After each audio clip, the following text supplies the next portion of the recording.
Hello नमस्कार दोस्तों, मैं हूं आनंद कुमार और आप देख रहे हैं एमबीजी इंस्टीट्यूट। दोस्तों, आज की इस वीडियो में हम आपके साथ बात करने वाले हैं सीटेट में जो एग्ज़ाम हुआ था 2012 को, उसमें जो हिंदी के प्रश्न पूछे गए थे उन प्रश्नों के बारे में। दोस्तों, ये सीटेट 2012 की परीक्षा जो हुई थी, ये 18 नवंबर 2012 को जो परीक्षा आयोजित हुई थी उस प्रश्न पत्र के ये प्रश्न हैं। तो ये सभी 30 प्रश्न हैं। वीडियो को चलिए शुरू करते हैं, लेकिन उससे पहले अगर ये आपको यह वीडियो पसंद है तो इसको लाइक और शेयर ज़रूर करिएगा। और अन्य सब्जेक्ट के प्रीवियस ईयर प्रैक्टिस सेट प्रश्नों को देखने के लिए आप चैनल को सब्सक्राइब करके प्लेलिस्ट में जाकर देख सकते हैं। तो चलिए वीडियो को शुरू करते हैं और देखते हैं हिंदी के सभी 30 प्रश्न। दोस्तों, ये जो आपका प्रश्न पत्र आता है उसमें भाग 2 है, जो कि वैकल्पिक विषय होता है हिंदी। कोई आपका संस्कृत लेता है पहले में, कोई आपका इंग्लिश लेता है, कोई हिंदी लेता है। तो उसमें ये भाग 2 की हिंदी है। इसमें जो है प्रश्न में निर्देश दिया गया है। निर्देश है निम्नलिखित गद्यांश को ध्यानपूर्वक पढ़ना है और इन पर आधारित प्रश्नों को उत्तर देना है। आपका जो ये गद्यांश है इसमें चलिए पढ़ते हैं इसको।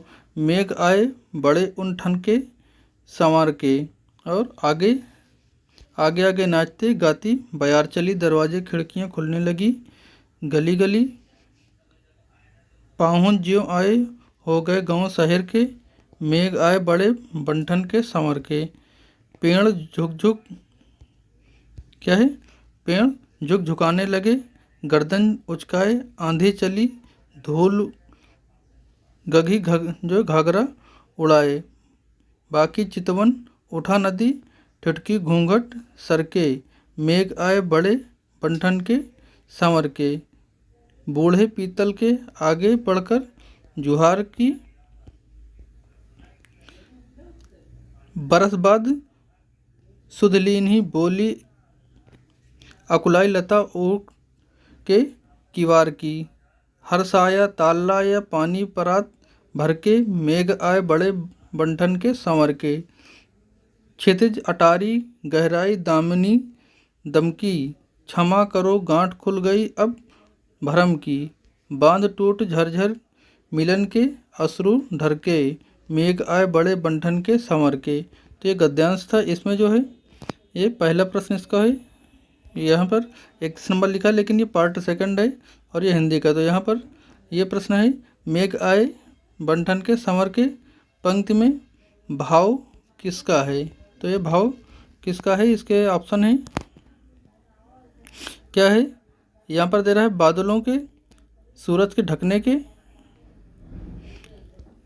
ऑप्शन कह रहा है कि बादलों ने सूरज को ढक लिया, या फिर बादलों ने बिजली से श्रृंगार किया है, या फिर बादल सज धज कर आए हैं, या फिर आपके भूरे काले बादल आकाश में घिर आए हैं। तो इसका सही जवाब क्या हो जाएगा, बादल सज धज कर आए हैं। ये रहा आपका प्रश्न, मेघ आए बंठन के जो है बंठन के संवर के। तो इस पंक्ति का जो भाव है वो बादल सज धज कर आए हैं, ये इसका जवाब हो जाएगा। अगला है,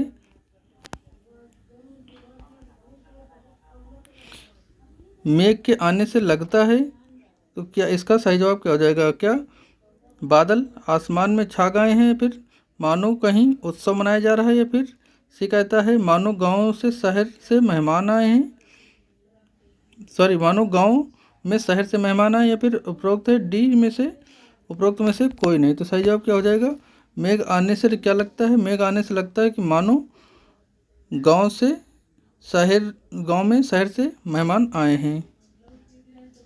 अगला प्रश्न है,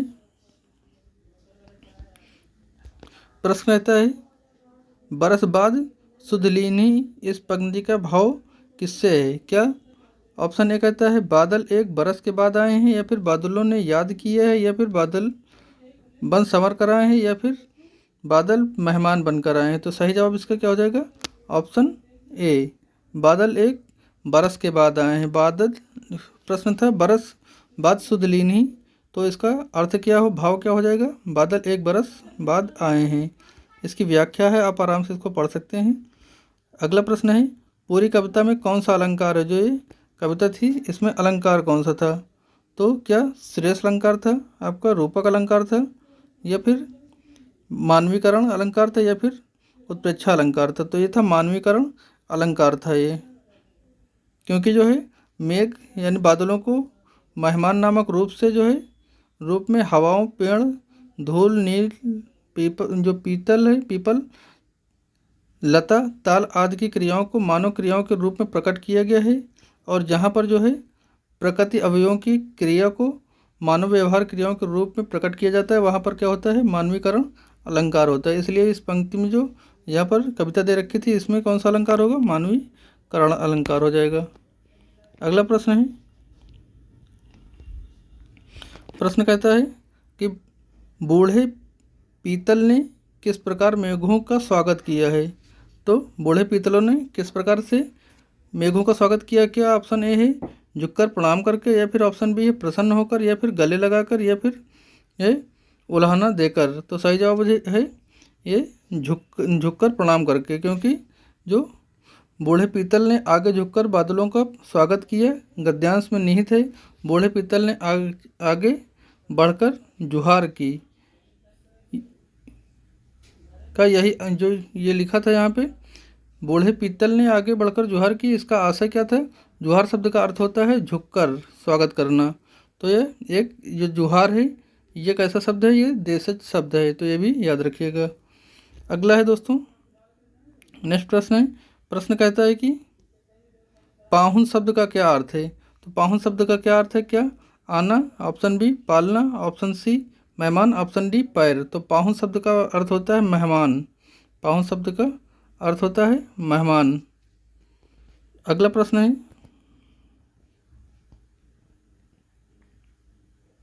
अब यहाँ पे दूसरा गद्यांश से शुरू होता है क्वेश्चन नंबर 37 से 45 तक के लिए। तो 37 से 45 तक के लिए गद्यांश को पढ़ना है और उस पर जो आधारित प्रश्न हैं उनके जवाब देने हैं। तो चलिए गद्यांश को पढ़ते हैं। गद्यांश कहता है, गिजुभाई न केवल बच्चों की क्षमताओं बौद्धिकता में विश्वास व्यक्त करते हैं, अपितु वे सृजनात्मकता में भी अगाध आस्था रखते हैं। उनके अनुसार कुछ हत्याएं पीनल कोड की धारा के अधीन नहीं आती। उनमें कानून वेत्ताओं को अपराध जैसी कोई चीज़ नज़र नहीं आती। कानून वेत्ताओं की न्याय नीति संबंधित मर्यादा सिर्फ पीनल कोड से बंधी होती हैं। शिक्षा शास्त्रियों के पास राज्य रूढ़ि अथवा धर्म की कोई सत्ता नहीं है। इसलिए जो है जीवन के प्रति जो अपराध होते हैं उनके लिए कोई पीनल कोड न कोई निंदनीय मानता है, न कोई धार्मिक भय है। जीवन के प्रति होने वाला एक ऐसा ही अपराध है। बालक के सृजनात्मक जो है शक्तियों की हत्या। ईश्वर ने मनुष्य का सृजन किया और उसे अपनी सृजन शक्ति की तथा ईश्वर की शक्ति मनुष्य के सृजन की अनंत शक्तियों के समान अनगिनत है। साहित्य एक सृजन है, चित्रकला दूसरा सृजन है, संगीत तीसरा सृजन है और स्थापत्य चौथा सृजन है। इस तरह गिनने बैठा जाए तो मनुष्य द्वारा बनाई गई अनेकानेक कृतियों को गिनाया जा सकता है।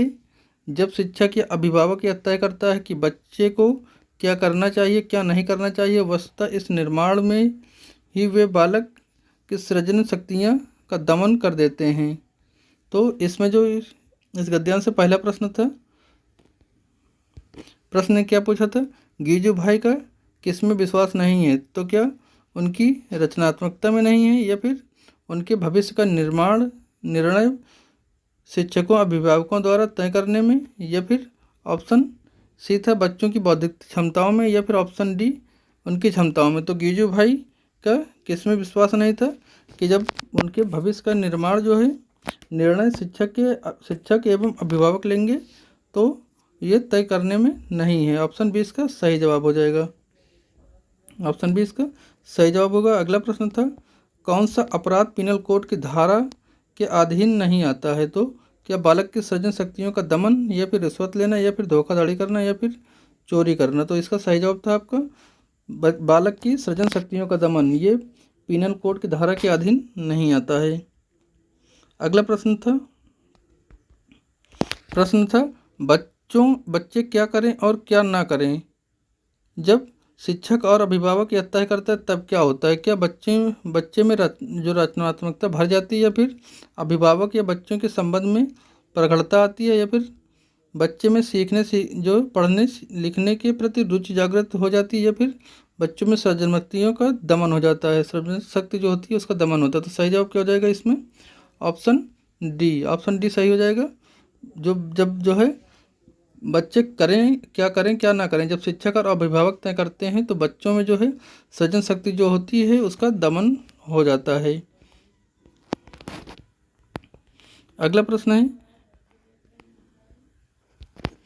कह रहा है कि निम्नलिखित में से सृजन के अंतर्गत क्या नहीं आता है। तो क्या किसी विषय पर अपने विचार लिखना नहीं आता है, फिर प्रश्नों के उत्तर रटना नहीं आता है, फिर कहानी लेखन नहीं आता है, फिर मिट्टी से खिलौना बनाना नहीं आता है। तो सृजन के अंतर्गत क्या नहीं आता है? जब आप किसी प्रश्नों के उत्तर रट लेते हैं तो उसमें किसी तरह की या बच्चे की सृजनात्मकता नहीं होती। बाकी आपके विचार लिखना, कहानी लेखन में और मिट्टी के खिलौने बनाने में सृजनात्मकता काम आती है, लेकिन किसी प्रश्न के उत्तर को रटने में सृजनात्मकता काम नहीं आती है। अगला प्रश्न है, साहित्य शब्द में एक प्रत्यय लगाने पर शब्द क्या बनेगा। जो साहित्य होता है, यह शब्द है साहित्य, शब्द में एक प्रत्यय लगाने पर शब्द क्या बनेगा। तो ऑप्शन था, क्या साहित्यिक बनेगा, या फिर ये साहित्यिक ये वाला बनेगा, या फिर साहित्यिक ये बनेगा, या फिर ये साहित्यिक बनेगा। तो इसका सही जवाब क्या हो जाएगा? ऑप्शन सी, साहित्य में जब एक प्रत्यय लगाएंगे तो आपका साहित्यिक ये वाला बन जाएगा। अगला प्रश्न है, इनको जो व्याख्या है आप वीडियो रोककर उनको आराम से पढ़ सकते हैं और समझ सकते हैं, क्योंकि व्याख्या हम कराएंगे तो वीडियो काफ़ी लंबी हो जाएगी। वैसे भी वीडियो 30 प्रश्न में काफ़ी लंबी हो जाती है। तो ये यहाँ पर 42 नंबर प्रश्न था, बौद्धिक ऐतिहासिक शब्दों में मूल शब्द तथा प्रत्यय है। तो ऑप्शन ए है बौद्ध मूल शब्द प्लस एक प्रत्यय, ऐतिहासिक जो है ये मूल शब्द प्लस एक प्रत्यय है, या फिर ऑप्शन बी है मूल शब्द जो है बुद्ध है प्लस एक प्रत्यय, इतिहास का मूल शब्द है, या फिर प्लस जो है एक प्रत्यय।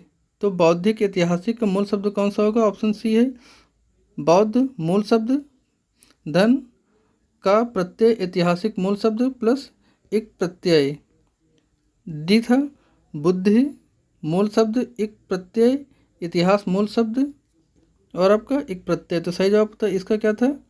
इसका सही जवाब था बुद्धि मूल शब्द है, एक प्रत्यय है, और इतिहास मूल शब्द है और प्लस एक प्रत्यय है। तो ऑप्शन डी इसका सही जवाब हो जाएगा। अगला प्रश्न था, न्याय नीति में समास कौन सा है। क्या था? न्याय नीति में समास कौन सा था? तो क्या कर्मधारय समास है न्याय नीति में, या फिर द्वंद्व समास है, या फिर अव्ययी भाव है, या फिर आपका तत्पुरुष है। तो यहाँ पर सही जवाब था आपका द्वंद्व समास। जब यहाँ पर ये लगा होता है तो यहाँ पर कौन सा समास होता है? यहाँ पर द्वंद्व समास हो जाता है, अर्थात जिसमें दोनों पद जो हैं प्रधान हों। दोनों पद जहाँ पर प्रधान होंगे तो वहाँ पर द्वंद्व समास होगा। जैसे न्याय और नीति ये दोनों जो हैं दोनों पद इसमें प्रधान है, तो यहाँ पर कौन सा हो जाएगा? द्वंद्व समास। जबकि कर्मधारय समास क्या होता है? कर्मधारय समास होता है जहाँ पर विशेषण विशेष हो वहाँ पर कर्मधारय समास होता है। और वहीं अव्ययी भाव समास कहाँ पर होता है? तो अव्ययी भाव समास होता है जिस समास में पूर्व पद प्रधान होता है और उत्तर पद जो है पौढ़ होता है, और जहाँ पर अव्ययी भाव वहाँ पर अव्ययी भाव होता है। जहाँ पर पूर्ण पद प्रधान तथा उत्तर पद गौड़ हो वहाँ पर क्या होगा? अव्ययी भाव समास हो जाएगा। और तत्पुरुष कहाँ पे होगा? जिसमें प्रथम पद गौड़ और उत्तर पद जो है प्रधान हो वहाँ पर तत्पुरुष हो जाएगा। अगला है, ईश्वर का पर्यायवाची कौन सा नहीं है। ईश्वर का पर्यायवाची पूछा, इसमें कौन सा नहीं है? क्या जगदीश नहीं है, या फिर परमेश्वर नहीं है, या फिर परमात्मा नहीं है, या फिर ब्रह्मा नहीं है। तो सही जवाब क्या हो जाएगा इसका? ब्रह्मा नहीं है। ब्रह्मा जो है एक देवता का नाम है, जबकि आपका जगदीश, परमात्मा और परमेश्वर ये सभी क्या हैं? ये सभी आपके ईश्वर के पर्यायवाची हैं, जबकि ये ब्रह्मा जो है ये आपका जो है एक देव का नाम है, देवता का नाम है। अगला प्रश्न है, समान का विलोम क्या होगा। समान का विलोम क्या होगा आपको ये बताना है। समान का विलोम क्या? सामना होता है, असमानता होता है, समान होता है फिर असमान होता है। तो इसका सही जवाब हो जाएगा ऑप्शन डी, असमान। ये देखिए यहाँ पर ऑप्शन डी असमान है। नेक्स्ट है आपका 46 नंबर से 50 नंबर तक प्रश्न के लिए क्या कहा है, निर्देश दिया गया है 40 से 50 निम्नलिखित में से निम्नलिखित प्रश्नों के उत्तर देने के लिए उपयुक्त विकल्प को चुनना है। तो ये जो है पेडागॉजी है। भाषा क्या है, यहाँ पर पूछा है भाषा क्या है, क्या जानने का अर्थ उसका व्याकरण जानना है, या फिर सीखने सिखाने में पाठ्य पुस्तकों का विशेष महत्व होता है, या फिर आपके जीवन की विभिन्न स्थितियों को साधती है, या फिर ऑप्शन डी कहता है व्याकरण पर आधारित होती है। तो सही जवाब क्या हो जाएगा इसका, ऑप्शन सी, जीवन की विभिन्न स्थितियों को साधती है।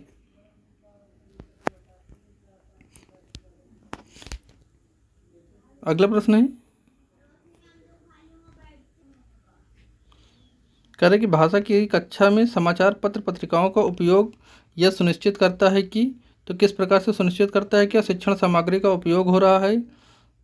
ऑप्शन बी कहता है बच्चों की भाषा पर समाचार पत्र पत्रिकाओं का प्रभाव पड़े, या फिर ऑप्शन सी कहता है बच्चों को मुख्य शीर्षक याद रहे, या फिर ऑप्शन डी कहता है बच्चे प्रमाणित लेख समाचार आदि पर अपनी प्रतिक्रिया देने की क्षमता रखते हैं। तो जब वहाँ पर किसी कक्षा में समाचार पत्र पत्रिकाओं का उपयोग होता है तो वहाँ पर क्या हो जाएगा, यह सुनिश्चित करता है कि बच्चे जो है प्रमाणित लेख समाचार आदि पर अपनी प्रतिक्रिया देने की क्षमता रखते हैं। मान लो वहाँ पर डेली बच्चे जो है समाचार पत्र पढ़ते हैं तो समाचार पत्र पत्रिका पर अपनी प्रतिक्रिया देने की क्षमता रख लेंगे। अगला प्रश्न है, सुलेखा जब तब बच्चों के साथ बातचीत करती रहती है, वह बच्चों को वलाऊ बनाना चाहती है, या फिर सदैव बच्चों की परीक्षा ले रही है, या फिर समय नष्ट कर रही है, या फिर बच्चों को भाषा अर्जित करने के लिए परिवेश दे रही है।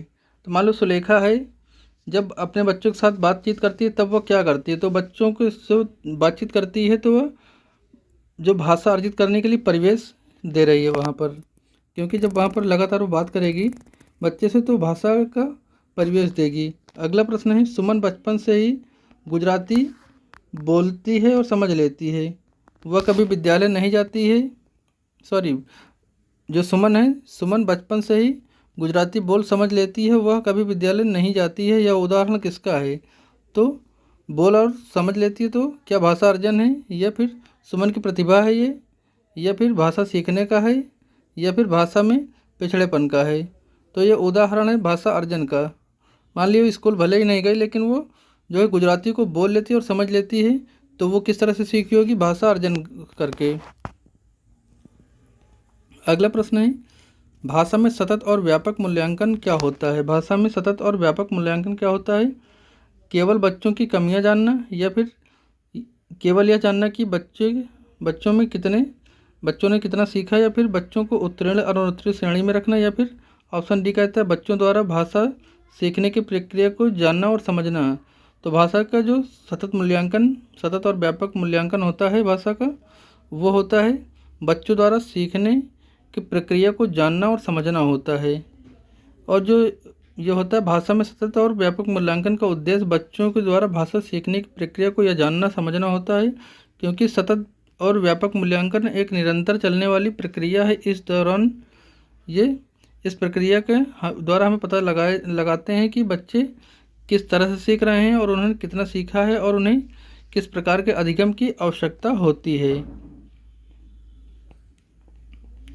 अगला प्रश्न है 51 नंबर का था। ये प्रश्न पूछा था कि जो सस्वर पठन का मुख्य उद्देश्य क्या होता है। तो सस्वर पठन का मुख्य उद्देश्य क्या होता है, क्या मौन पठन करना, या फिर बच्चों के पढ़ने संबंधी झिझक को समाप्त करना, या फिर बोल कर पढ़ना, या फिर द्रुत गति से पठन करना। तो सही जवाब क्या हो जाएगा आपका, ऑप्शन में बच्चों की पढ़ने संबंधी झिझक को समाप्त करना ही सस्वर पठन का उद्देश्य होता है। नेक्स्ट क्वेश्चन है,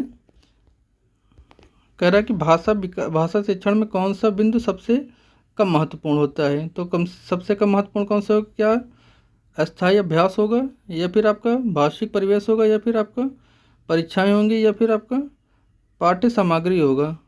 तो जो भाषा शिक्षण के लिए सबसे कम जो है महत्वपूर्ण होगा, सबसे कम महत्वपूर्ण क्या होगा, पाठ्य सामग्री, क्योंकि यहाँ पर बात किसकी किया है, भाषा शिक्षण की।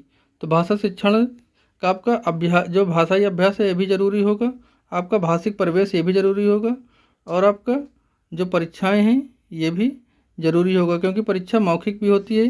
तो जब मौखिक परीक्षा में आप उससे बच्चे से प्रश्न पूछेंगे तब भी उसके भाषा को जो है वो भाषा की जानकारी और भाषा शिक्षण उससे प्राप्त होगा, भाषा शिक्षण बताएगा।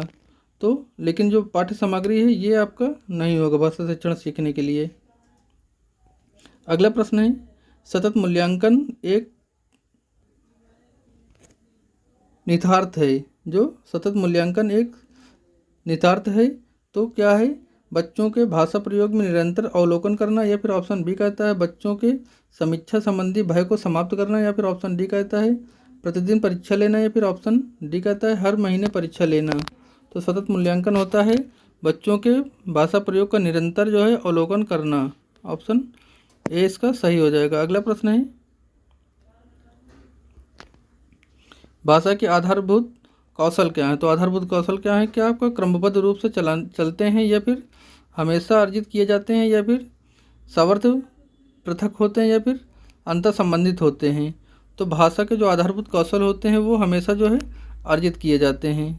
भाषा के आधारभूत कौशल हमेशा अर्जित किए जाते हैं तथा एक अर्जित किए जाने की प्रक्रिया है, क्योंकि बच्चों का पहला विकास उनके वातावरण पर आधारित होता है और भाषा अर्जन के लिए अपने परिवार और वातावरण पर निर्भर होते हैं, जबकि भाषा अधिगम ऐसा नहीं होता है। भाषा अधिगम में आपको क्लास या एनवायरनमेंट ज़रूरी होती है, और जो है भाषा अर्जन में आप कहीं पर भी हो, मान लो घर में बाहर परिवेश कहीं भी भाषाई परिवेश में होंगे तो भाषा अर्जन आप कर लेंगे। अगला प्रश्न है 55 नंबर का, कह रहा है कि शिक्षक की स्वयं की भाषा प्रयोग की कुशलता क्या है। तो क्या है, क्या बच्चों के भाषा प्रयोग के लिए आदर्श रूप प्रस्तुत करती है, या फिर बच्चों में भाषा प्रयोग पर कोई प्रभाव नहीं डालती, या फिर ऑप्शन सी कहता है बच्चों को अलंकृत भाषा प्रयोग के लिए प्रेरित करती है, या फिर ऑप्शन डी कहता है बच्चों की भाषा का अनुकरण करने के लिए बाध्य करती है। तो इसका सही जवाब क्या हो जाएगा, शिक्षक की स्वयं की भाषा प्रयोग करने की कुशलता यह दर्शाती है कि बच्चों के भाषा प्रयोग के लिए एक आदर्श रूप में प्रस्तुत करती है। अगला प्रश्न है,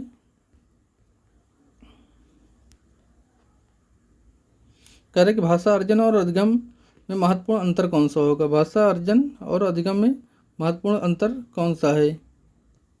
तो क्या आपका भाषा का कठिनाई स्तर है, भाषा की पाठ्यपुस्तक है, भाषा सीखने सिखाने की पद्धति, या फिर भाषिक परिवेश की उपलब्धता है। तो भाषा अर्जन और अधिगम का सबसे महत्वपूर्ण अंतर क्या होगा, आपका भाषा परिवेश की उपलब्धता है। भाषा जो है परिवेश की उपलब्धता है। भाषा अर्जन और अधिगम में महत्वपूर्ण अंतर है कि भाषिक परिवेश की उपलब्धता। अगला प्रश्न है, भाषा की पाठ्यपुस्तक में संबंधित पाठ क्यों होने चाहिए। भाषा की पाठ्यपुस्तक में जो यहाँ पर खाली स्थान है यहाँ पर क्या होना चाहिए, क्या संस्कृत होनी चाहिए, या फिर साहित्यिक होना चाहिए, फिर वैज्ञानिक यानी विज्ञान या फिर सभी। तो जो है जो बच्चों की पाठ्यपुस्तक होती है, पाठ्यपुस्तक में क्या होना चाहिए, आपका साहित्य होना चाहिए, साहित्य संबंधित होना चाहिए, यानी कि ऑप्शन बी सही हो जाएगा, साहित्य संबंधी पाठ होने चाहिए। अगला दोस्तों, आकलन क्या होता है। आकलन क्या होता है, तो आकलन क्या होता है, क्या मूलतः शिक्षक केंद्रित ही होता है, या फिर केवल यह बताता है कि बच्चे ने क्या नहीं सीखा, या फिर भाषा सीखने सिखाने की प्रक्रिया का अभिन्न अंग है, या फिर ऑप्शन डी कहता है आपका पाठ समाप्ति पर ही किया जाता है आकलन। तो इसमें सही जवाब क्या हो जाएगा, भाषा सीखने सिखाने की प्रक्रिया का यह अभिन्न अंग होता है आकलन। इसमें 4 विकल्प होते हैं, लेकिन जो सबसे अच्छा विकल्प होता है आपके नज़रिए से वही इसका जो है उत्तर होता है। जो सही सबसे अच्छा विकल्प होगा वही इनका पाठ्यक्रम में आंसर होता है। अगला प्रश्न है, मौखिक भाषा के आकलन का सर्वोत्तम तरीका क्या है। क्या किताब पढ़ना है, या फिर अत्यंत क्षारी होता है, या फिर प्रश्नों की याददाश्त का उत्तर देना, या फिर आपका अनुभव बांटना या बातचीत करना। तो सही जवाब क्या हो जाएगा, आपका जो है मौखिक भाषा का आकलन का जो है सर्वोत्तम तरीका क्या होगा, अनुभव को बांटना या फिर किसी अनुभव पर बातचीत करना। यही जो है मौखिक आकलन का सबसे अच्छा तरीका होगा। और इसमें जो 60 प्रश्न था, यानी कि इसका हिंदी का लास्ट प्रश्न था, स्वाभाविक अभिव्यक्ति कल्पनाशील और कौशल और सोच का विकसित करना। ये क्या होता है, क्या भाषा शिक्षण को किसी प्रकार की दिशा नहीं देता है, या फिर भाषा शिक्षण का एकमात्र उद्देश्य है, या फिर भाषा शिक्षण का उद्देश्य नहीं है, या फिर आपका भाषा शिक्षण एक महत्वपूर्ण उद्देश्य है। तो सही जवाब क्या हो जाएगा आपका?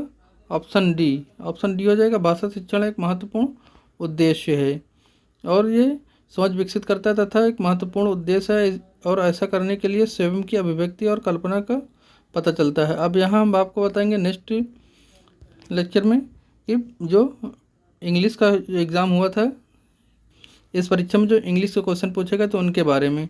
तो दोस्तों आज की जानकारी में बस इतना ही। सवाल आपको पसंद आए हैं, वीडियो पसंद आए तो इसको लाइक व शेयर करिएगा, और अन्य प्रैक्टिस सेट, मॉडल पेपर और प्रीवियस ईयर क्वेश्चन देखने के लिए चैनल को जरूर सब्सक्राइब करिएगा और प्लेलिस्ट में जाकर देखिएगा। तो दोस्तों मिलते हैं नेक्स्ट प्रश्न पत्र के साथ, तब तक के लिए जय हिंद।